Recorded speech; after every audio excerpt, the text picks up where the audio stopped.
Good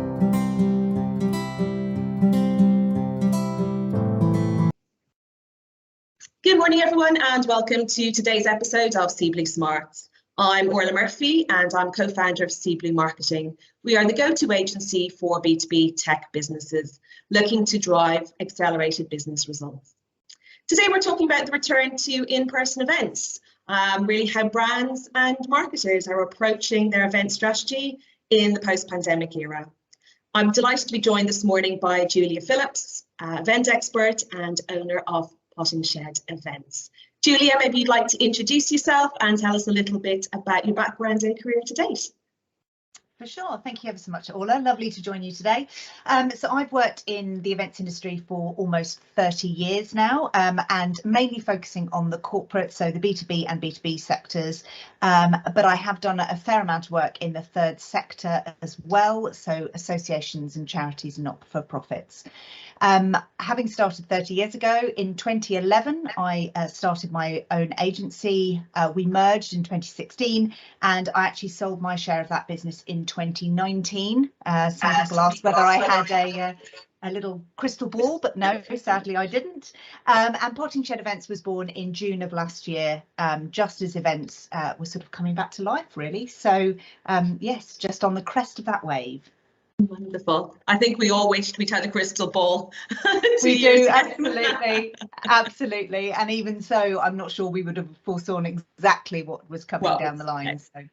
Indeed. So today we're talking about, in-person events are back, and really how are businesses adapting to, to things opening up again. So maybe if we, do look back at the past, so pre-crystal ball and pre-pandemic, and really, how do you see the last 2 years has changed how we think about events, and we think about events in our marketing execution? What's changed? So I think what's really interesting is that when the pandemic hit, we've obviously been through recessions before, and traditionally, as we know, two of the biggest sectors that get hit by recessions are advertising and events, tends to be the second. And previously, you have a fair idea that a recession is on its way, and it's what you might consider to be a gentle tightening of the belt as budgets get squeezed and people start questioning where they are putting their money in terms of their strategic investments. What happened with the pandemic is that not only was that our first real global experience, but also it literally just fell off a cliff. So we went from 1 week thinking that we were going to be running large events in the upcoming months to absolutely it stopped dead. Literally dead in the water. And I think what that meant is that the sudden rise of virtual event experiences was almost like a sticking plaster.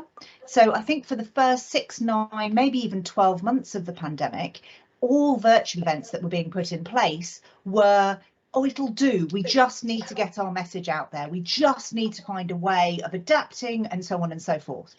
What's happened over the second 12 months of the pandemic, in my opinion, is that those event virtual platforms have grown up.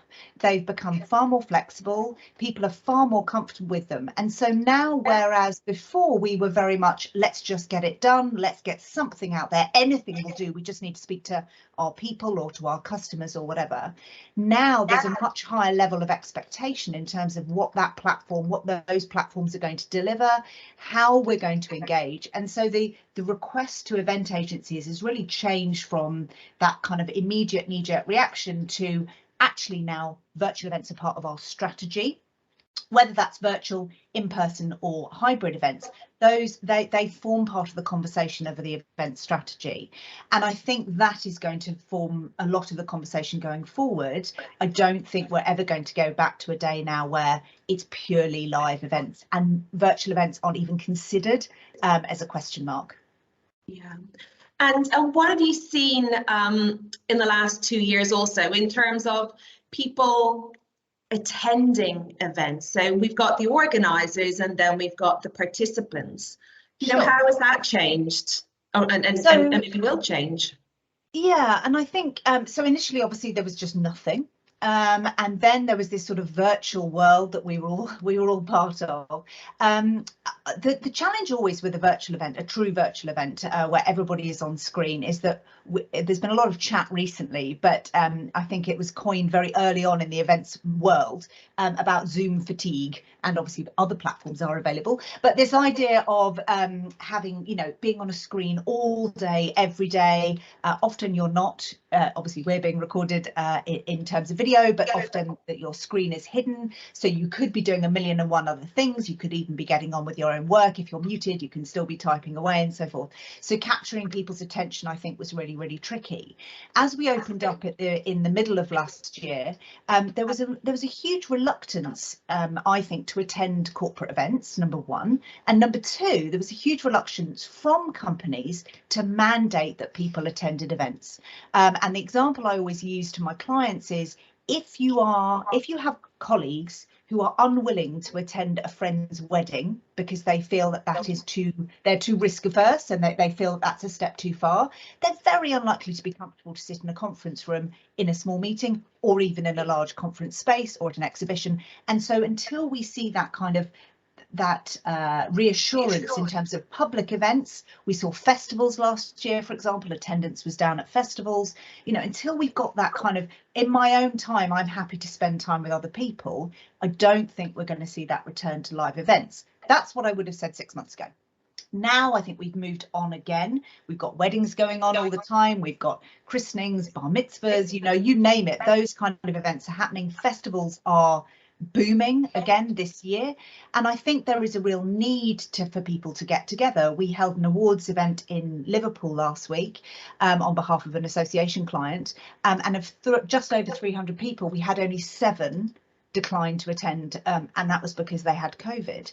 So I think there is a real desire to get back out there and get networking and meeting up, and I see that this is going to create a bit of a booming industry short term, but with a caveat that I think people really question how they spend their time. Is going to that particular event, exhibition, conference, is that useful, valuable? Is that how they want to be spending their time? So I think there's this really interesting moment now where it's very unpredictable in terms of when you host an event. It's unpredictable how many people are going to turn up if it's not your internal team and you haven't mandated they're all going to need to be there.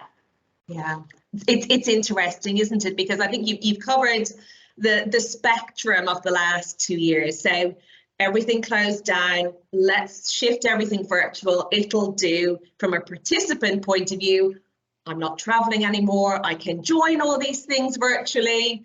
Then a little bit of fatigue, set in. Like you said, I'm on, camera all the time. But actually, from an event perspective, we got organized, right? That the platforms have really, improved, and the quality of the virtual events has taken off. Now we're back, and in-person events are opened up. So it's like, oh my goodness, I can't wait to get back in a room and meet people face to face. So yeah, we've been through a bit of a roller coaster over the last 2 years, and I think. Two examples I would give you, though, is that last year we had a client who historically has always done a conference followed by an awards dinner. Last year, obviously, that wasn't possible. Their appetite for risk wasn't there. So we actually did a virtual conference and awards sort of within that time, a much shorter event, as you need to for a virtual platform. Coming into this year, what they've decided to do is they have taken out the awards element. They're going to be doing an awards event, but the conference is going to stay online, because what they've recognised is actually that the way of getting their message out there, their education, that communication piece, is more powerful on an online platform. So that's one example. The second example I would use is I worked in 2021 for a food board who need to get their product out globally. And the market that they were particularly interested in when I was working with them was the Asia market. And so we did a series of virtual events with a 3D expo, which was really cool, and people could go round and talk to the exhibitors and so forth. And actually, they this year want to continue doing that virtual experience. That's their first port of call to meet with their buyers.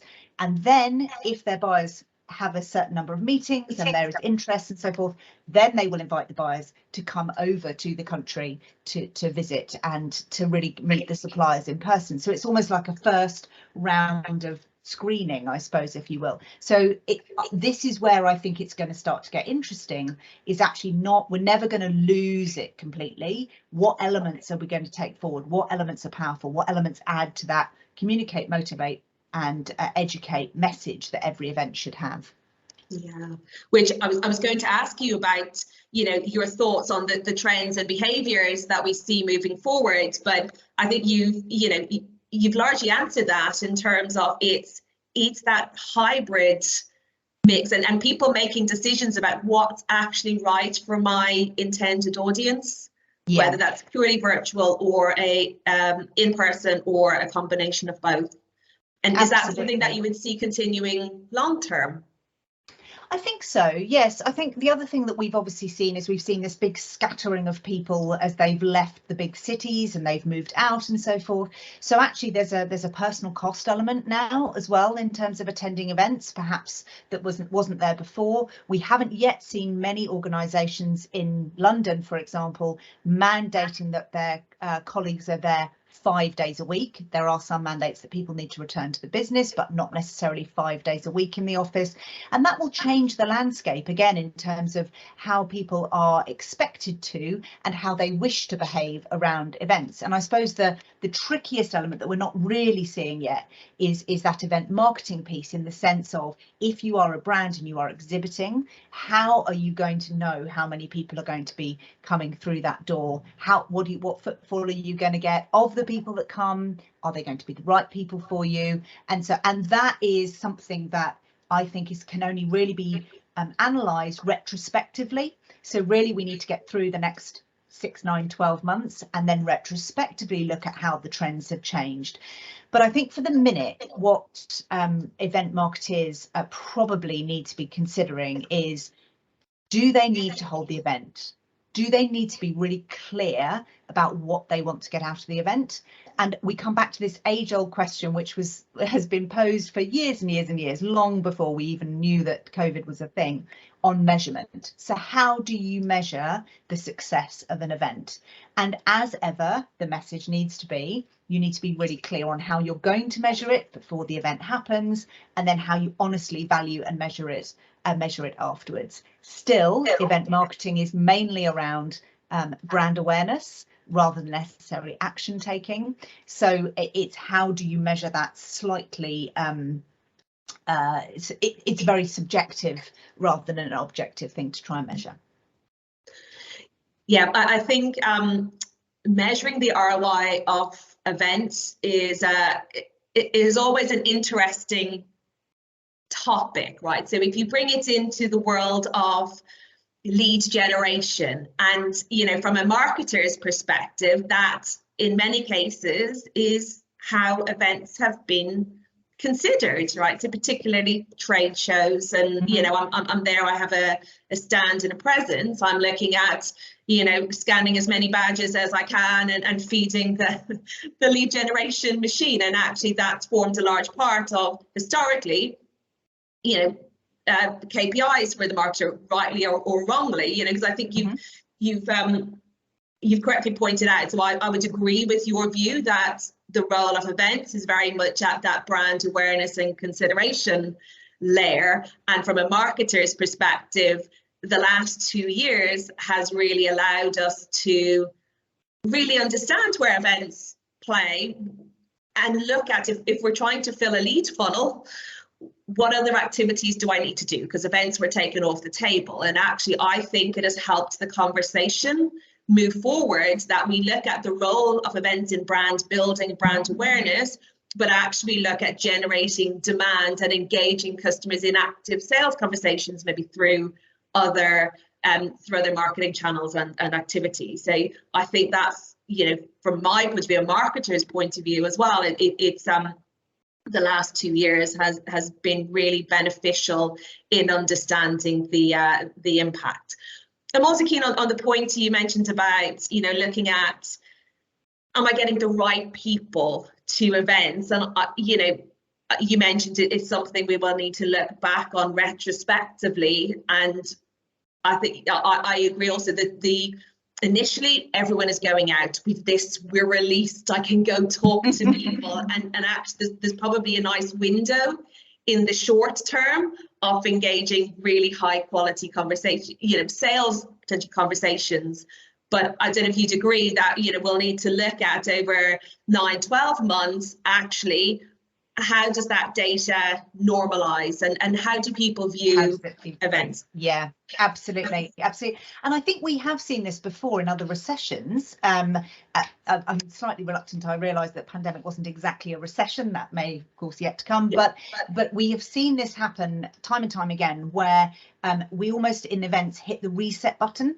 So there's a moment before 2011, for example, where the spending of lots of big organisations on the kinds of events that they were doing and holding and so forth was getting bigger and bigger and bigger. The expo stands were getting bigger and bigger and bigger. The gifts that they were giving away were getting bigger and bigger, and all that kind of stuff was just because they always had to outdo the competition, and it got bigger and bigger. And then a recession comes along, and it kind of resets, and it allows us to start with a blank sheet of paper. And I think this is a really amazing opportunity actually for those event marketeers to look at not only historic data, but almost a clean blank piece of paper and say, okay, who are our ideal customer? How do they behave? How are we going to speak to them? And it may not be in the traditional event format, not that I'm trying to do the events business out of events for industry, out of business, but actually how could we make those events more impactful? If we're going to attend an event, how can we really make sure that we're not only just building brand awareness and filling that leads funnel that you referenced, but how can we be having those sales conversations perhaps? How can we move that on a step? And for people in event marketing who, as we know, are incredibly creative, I think it's a really opportunity, because you're not going to have those barriers of, well, that's not been done, or we've not done it like that before, because actually we're all starting from, a set point again. So it's really exciting, I think, and really, really interesting to see how it's going to evolve going forward. I agree. I think there's, the future for event marketing is strong. It's just at that pivotal point of reimagining itself. And I know we spoke briefly before we started, Julia, about an article I read last week in Forbes, and talking about the event industry almost in the place now that the advertising industry was 10 years ago. Yeah. When they were making that shift from everything, print and out of home, and we saw the emergence of digital channels, and that required the advertising sector and advertisers to reimagine. And I think, I'd love to get your thoughts on events moving forward. It feels like the events sector is at that pivotal point as well. Would you agree? I would, yeah. And I also think the lines are sort of blurring, where historically we've had very clear we have our event strategy and we have our advertising strategy, we have our PR strategy. Those lines are becoming far less distinct. And the most powerful event strategies, certainly for the clients that I work with, tend to be those that take an overview of all of those things and blend and merge them together and work with each other. And it'll be a different, if you think about it as a sort of magic potion, a magic formula, there'll be a different blend for each different organisation, depending on obviously their customers, their client base, their objectives, and so on and so forth. But essentially the ingredients remain the same. It's just how you wrap that in. And I think that is going to be really powerful, and we're not going to find that events, as we have historically found, that they sit in their little silo and you have a little event team and the event team just do their thing, and all is that they come back and there's lots more email addresses now to add to the funnel, or leads to add to the funnel. I think it's going to need to be a much more a broader strategic approach moving forward, which is exciting. But on the other hand, of course, change can be a little scary at times as well. So it's just finding that balance of excitement and keeping it fresh and different. Yes, I think, change always creates a little bit of a uncomfortable situation, but also opens up a huge amount of opportunity. Absolutely. And different ideas and different ways of working. And we've been, as an industry, the events industry have been through a lot of pain in the last 2 years. And I think it's really easy to feel quite negative about, oh, virtual, hybrid, live, what's it going to happen? What's it? And actually, if we can start to see it as an opportunity to, each time we've gone through this as an industry, because I've been in it 30 years, it's as an industry, it's not that much older than that, which is quite scary. Yeah. But each time we've had this sort of break, it's been an opportunity to almost grow up to another level and actually become that industry that is really powerful. It's a huge industry. It dominates a huge part of the marketplace, and yet has always been slightly pigeonholed to one side. So I think this is it could be a real game changer for the whole industry. Yeah, so lots of opportunity for new ideas, new ways of working, and actually then playing a much more integral role in the whole marketing end-to-end strategy and delivery, rather than sitting in one place. Now, I think it is a really exciting place for the industry to be, and I absolutely reflect, on what you just said there about, the pain and the real, it's been an incredibly tough year for, professionals like yourselves, and then, clients like the event marketers as well. But hopefully, the future looks bright, and there's fantastic opportunity moving forward.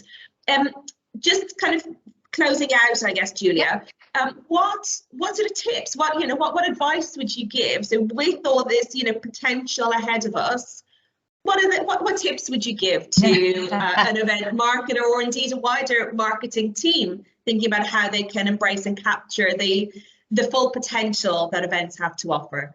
Absolutely. So I really have three, I suppose. One is, we've just been talking about it, but one is to see events as part of the solution, not a component part, as in a siloed component part, but part of the strategy as a whole, because those are the ways you're going to make them the most powerful events possible.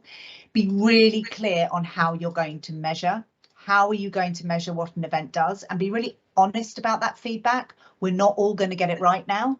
Now we have this blank page, it's an opportunity, but equally people have changed. The way that we wish to spend our time has changed as individuals. That is going to mean that collectively, the way that your clients want to spend their time has changed. The way that your team wants to spend their time has changed.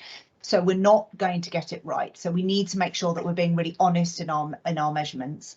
And thirdly, which probably should come at the top actually, is be really clear on your objectives. What are you trying to achieve by running an event, whether it's virtual, whether it's hybrid, whether it's in person, or your series of events? Events should educate, communicate, motivate. Any combination of those three, as long as it's ticking those three, you know that it has value. But I think, again, this is a real opportunity to look at some of the event activity that organisations have done in the past that hasn't been ticking those boxes for a long time, hasn't been meeting those objectives, hasn't been playing into those strategies, and being really brave about saying that no longer works for us, actually. So we need to find a different solution. And as I said before, event marketers are incredibly creative people, so we will always find a different solution. It's just a question of understanding what the challenges are. Great advice. Wonderful tips to take on board, and I love the combination. What is the event trying to achieve, and ensure those objectives are understood, and what you expect the events to deliver. So thank you so much for your time and your advice this morning, Julia. Lovely to speak to you. Thank you very much. Lovely to speak to you too.